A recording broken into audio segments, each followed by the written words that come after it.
Technology may have been miseducated, but you do not have to be. Let's get started.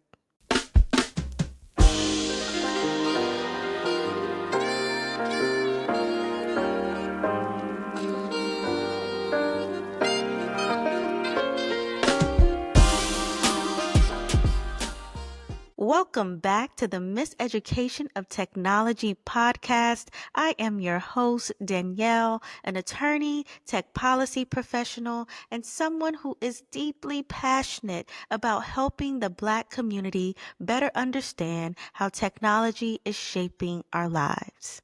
In our last episode, we discussed how automation is reshaping the future of work and displacing Black workers from industries such as retail, transportation, and manufacturing. But today, we're zooming in on something that is even more invisible, but just as urgent. So, let me ask you, do you ever feel like you are being watched? Well, no matter how you feel about it, you kind of are. For instance, your phone tracks your steps, your apps track your behavior, your smart TV listens for voice commands even when you're not talking. And every time you tap accept all, you're handing over bits and pieces of your digital life. Even something as simple as your grocery store loyalty card is a part of the surveillance machine. It knows what you buy, how often, and whether you've switched from almond milk or started buying prenatal vitamins. And all of this data gets fed into a larger system, one that predicts what you'll do next, what you'll buy, and sometimes whether you're worth a loan, a job, or an apartment. It's the same feeling Jill Scott captured so perfectly in her song Watching Me. She described a world where satellites hovered above. The data followed the money, and someone was always keeping tabs on where she went, who she saw, and how she made her income. Even a simple errand like buying batteries came with demands for personal information. So, in this episode, we're pulling the curtain back on the surveillance economy and discussing it in the following 4 parts. Number 1, what is digital surveillance and how it's hiding in plain sight? Number 2, who profits from your data and how deep does it go? Number 3, why Black communities are especially vulnerable in this digital system. And last but not least, and most importantly, how you can take back control and protect yourself, your family, and your community in the surveillance economy. So, let's get into it. Part 1. What is digital surveillance? For the average American, surveillance used to mean a wiretap on your phone or a camera on the streetlight, something you could see, something you could feel watching you. But today, it's invisible, it's constant, and it's built into nearly everything we touch. This is what we call ambient surveillance, data collection that happens quietly in the background, all day, every day. You don't need to be doing anything suspicious. You only need to be online, or at the very least, in range. So here's what that looks like in real life. You accept cookies on a website? Well, you're giving that site and often third-party advertisers permission to track what you click, how long you stay, what pages you visit, and sometimes even what site you go to next. You scroll through Instagram or TikTok? Well, they're tracking your watch time, your pause time, the videos you skip, the faces you linger on, whether you engage with the content or not. Let's say you use Google Maps or Waze. Your location still might be tracked, even if you turned off location history. That's because Google stores location through other settings you probably didn't even know existed. You downloaded a free app? Well, it's probably not free. You're paying with your data, and that data is often sold to advertisers, analytic firms, and even data brokers you've never heard of. That's the trade-off. You ask Alexa or Siri a question, that recording doesn't just disappear. It can be stored, transcribed, and used to improve the voice AI. And in some cases, it's reviewed by real people. Yes, actual humans listening to what you said in your kitchen. And it's not just about what you do. It's about who the system thinks you are and what it predicts you might do next.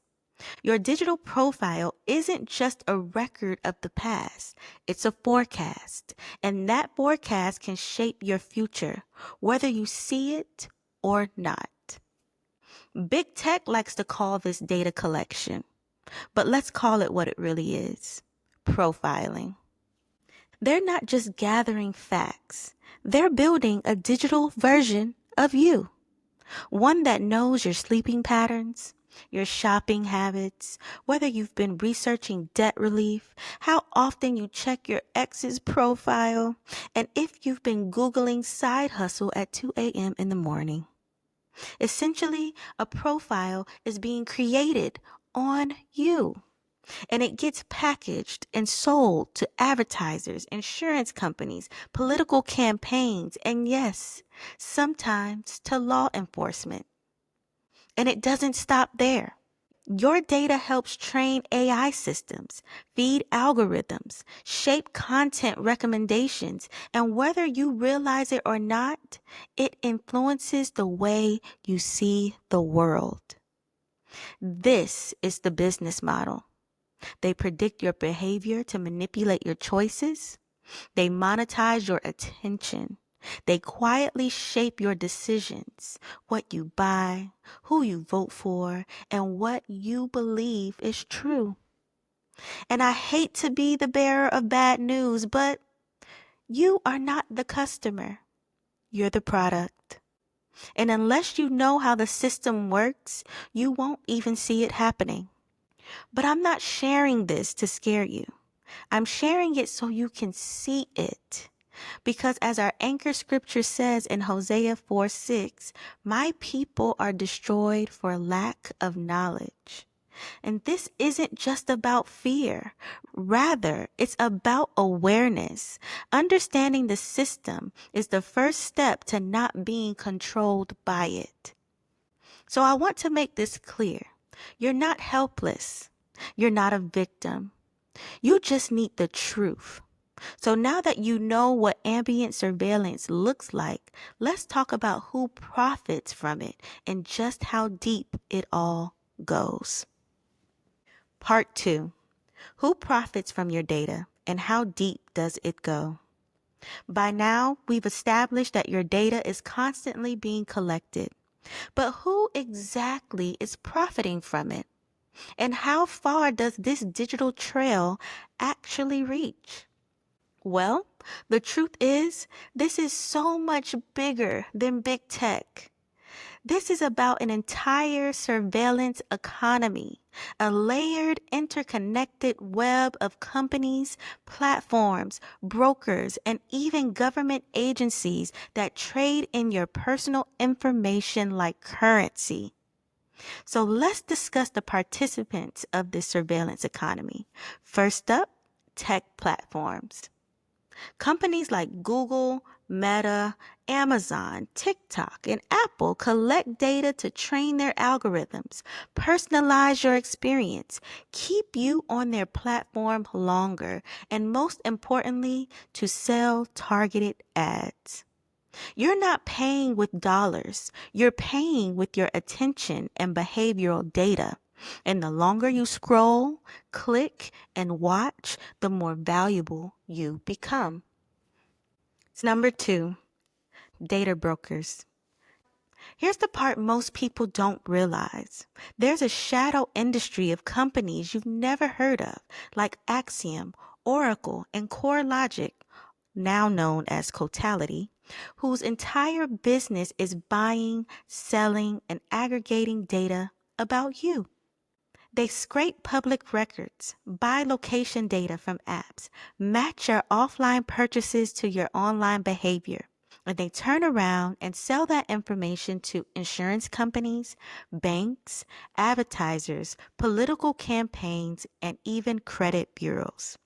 Now, you're probably not even aware that you signed up for this, but that doesn't change the fact that they know your address history, income bracket, shopping patterns, and what kind of car you may drive.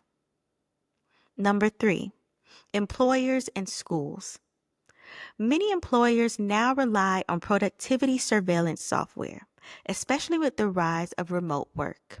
We're talking about tools that track keystrokes, long mouse activity, and random screenshots, and in some cases, activate your webcam without clear consent.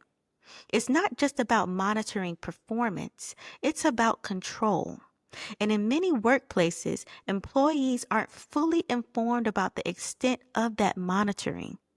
What's being sold as security or efficiency is often accepted without question, not because people agree with it, but because they don't realize what they are going along with.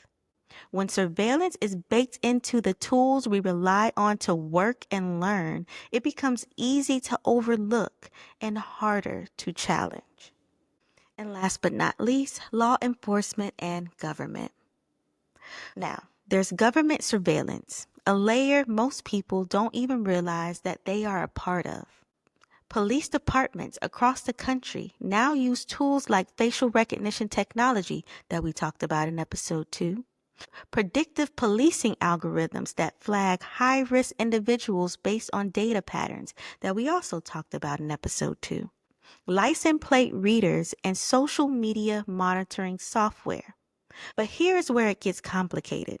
Law enforcement often buys this data from private companies, which mean they can sidestep the Fourth Amendment to the U.S. Constitution that would otherwise apply to government surveillance, aka they wouldn't have access to this information otherwise.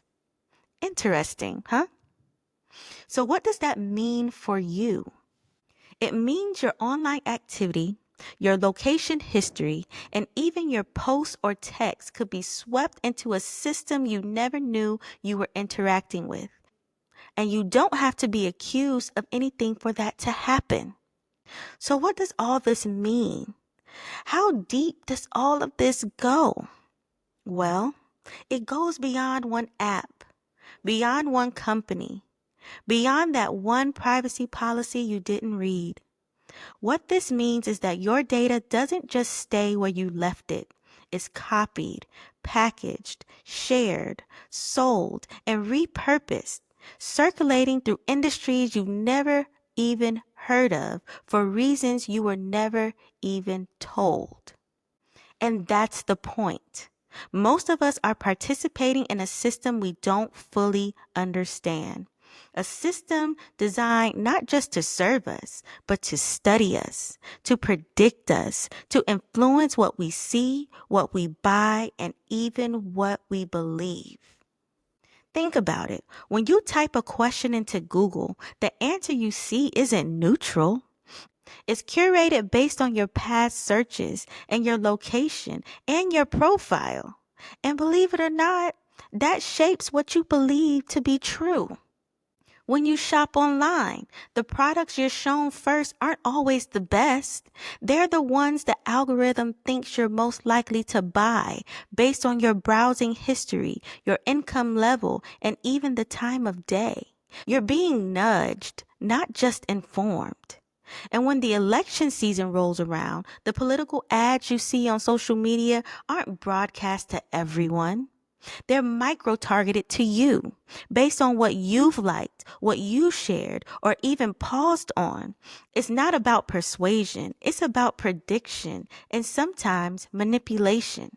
Not because we opted in, but because we were never given the full picture. But here's the thing. Surveillance doesn't operate the same way for everyone. In Black communities, it's not just about targeted ads or algorithmic nudges. It's about heightened scrutiny, systemic bias, and a long history of being watched, policed, and profiled. Which brings us into our next section. Part 3. Why surveillance functions differently in Black communities. By now, it's clear. Surveillance isn't limited to one device or one platform. It's a full ecosystem embedded in how we live, work, shop, communicate, and move through the world. But here is the catch.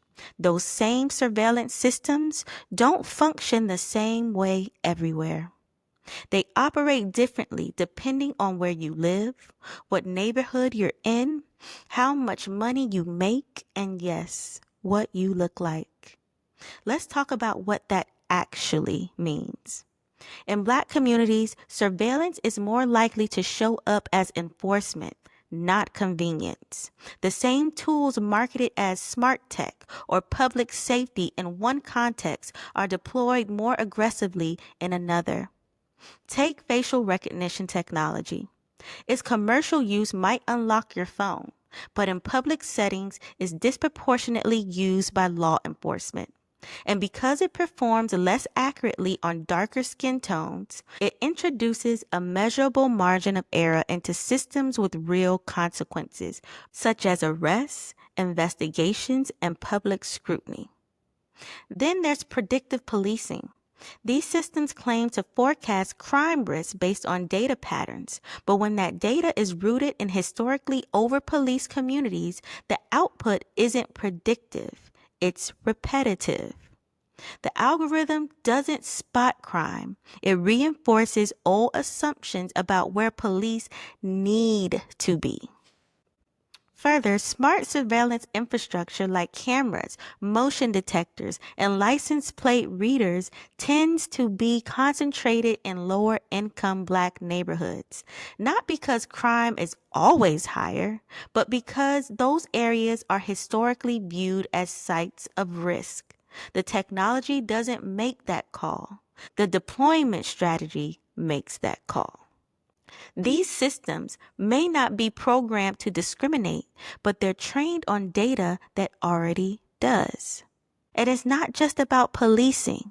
In sectors like housing, healthcare, and employment, algorithmic decision making often relies on patterns that disadvantage Black users.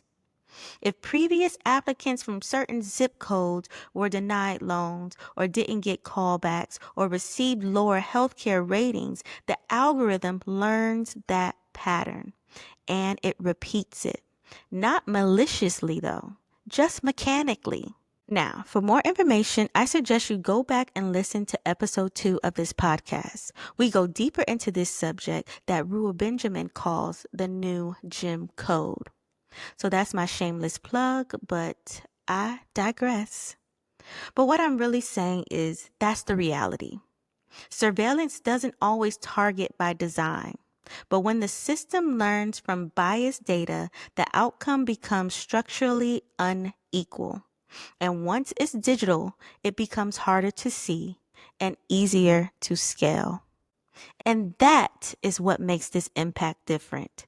Not just more surveillance, but more automation, less transparency, and fewer opportunities to opt out. But what I'm saying is that this is not about being watched more. It's about being processed through systems that are more likely to misread, misjudge, and misclassify without context, without correction, and without any explanation. And listen, again, this isn't about fear. I'm not saying this to make you paranoid. I'm saying it so you're prepared because you're not helpless, because you're not a victim. Once you understand how these systems work, you can start making smarter choices, ones that protect your privacy, your data, and your power. So, with that being said, let's get into part 4, how to protect yourself in the surveillance economy. Now, you do not need to disappear from the internet to take control of your data. You just need to stop moving through it blindly. Surveillance thrives when we treat it like background noise. But once you understand the mechanics, you can interrupt the cycle by changing your settings, your habits, and your expectations. So here are practical steps to help you minimize tracking, limit data exposure, and make smarter tech choices. Number 1, audit your device permissions. Go into your phone settings and review which apps have access to your camera, microphone, and location. Disable anything that isn't essential because many apps request access by default, not by necessity. And lastly, delete apps you don't use because every download is a potential data leak. Number 2, change how you browse. Use browsers like Brave, Firefox, or DuckDuckGo that block trackers by design. Add extensions like uBlock Origin, Privacy Badger for extra protection. And also, this is just a suggestion. Maybe you should avoid using certain default browsers that are optimized for data collection, not privacy. I won't say any names. I'll leave you to do your research. Number 3, opt out of data brokers. Sites like Optory, Delete Me, and Privacy Rights Clearinghouse let you remove yourselves from dozens of data selling platforms. Manual removal is also possible. Check sites like White Pages, Spokeo, and Intellius. But this isn't a one and done type of thing. Set a reminder to revisit every 6 to 12 months. Number 4, disable targeted advertising. In your Google, Meta, and Apple Android settings, you can opt out of personalized ads and limit how your activity is tracked across apps. On the iPhone, go to Privacy and Security, then go to Tracking and disable app tracking requests. On Android, reset your ad ID under Settings, then Privacy, then Ads. Now, full disclosure, I do not have an Android, okay?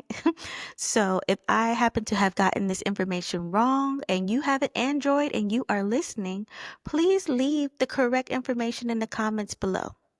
Number 5, use a VPN or private relay. VPNs shield your IP address and make it harder to tie your activity to your identity, especially on public Wi-Fi. Options like Mullvad, Proton VPN, and Mozilla VPN are reputable and transparent. iCloud Plus users can also enable private relay for added protection when using Safari. Number 6, be strategic about what you share. Posting in closed groups or private DMs doesn't mean your consent is secure. Platform terms, AI scans, and subpoenas still apply. Before you share, ask, would I be okay with this being seen, stored, or analyzed years from now? And don't get me wrong, it's not about you being silenced. Rather, it's about being deliberate. And last but not least, number 7, resist passive defaults. Surveillance is built into many quote unquote free tools and services, but that doesn't mean you have to accept it without question. Read the policies, understand the terms, and ask yourself, how is your data being stored and why is it being collected? The goal isn't to opt out of modern life, it's to engage with it on your terms. So the bottom line is awareness is leverage. You don't have to disappear from the internet to protect your data, but you do need to understand how the system works so you can move smarter, opt out when it matters, and challenge the idea that surveillance is the price of admission to modern day life. The more you know, the more control you have. And in the age of AI, control over your data is power. But if you want the links and tools I mentioned in this episode, please check out the companion blog post, How to Protect Yourself in the Surveillance Economy, Tools, Tips, and Opt-Out Resources, available now at attorneydanielle.ai/blog, where you'll find everything from data broker removal sites to browser extensions, VPNs, privacy settings, and more. Now for some final thoughts. Surveillance isn't a distant concept. It's a feature of the digital systems we interact with every single day. But understanding how it works gives you something most people don't have: perspective. This episode isn't about panic. It's about power, specifically the power that comes from knowing what's happening behind the screen and taking steps to respond with intention.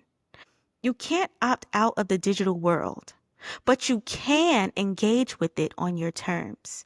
You can audit your digital habits, adjust your settings, push for policy change, and most importantly, you can help others see what's really at play. Because when knowledge becomes common, surveillance loses its edge. Because in the age of ambient surveillance, the real danger isn't just being watched, it's not knowing how or why. And like our anchor scripture, Hosea 4:6 says, "My people are destroyed for lack of knowledge." So let's stay informed, let's stay equipped, and let's stay ahead. Well, guys, that's all for today's episode. We've pulled back the curtain on the surveillance economy, how your data is collected, who profits from it, and why it matters. From ambient tracking to AI-driven profiling, today's digital systems shape what we see, what we believe, and how we're treated. But we've also explored how to fight back by understanding the ecosystem, protecting your digital footprint, and refusing to normalize surveillance as the price of participation in modern day life. And while we're talking about surveillance, here's something to sit with. What happens when these systems don't just watch you, but decide whether you live or die? In next week's episode, we're digging into the chilling story of how militaries are using artificial intelligence to generate bombing targets and the role that certain companies have in turning data into death sentences. It's the next level of surveillance, and the stakes couldn't be higher. So you don't want to miss this one because we are pulling back the curtains on the algorithms of war.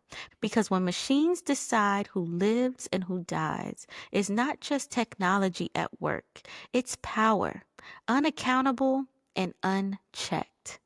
But until then, remember, technology may have been miseducated, but you do not have to be. So let's learn, let's grow, and let's thrive together. See you next week on the Miseducation of Technology podcast.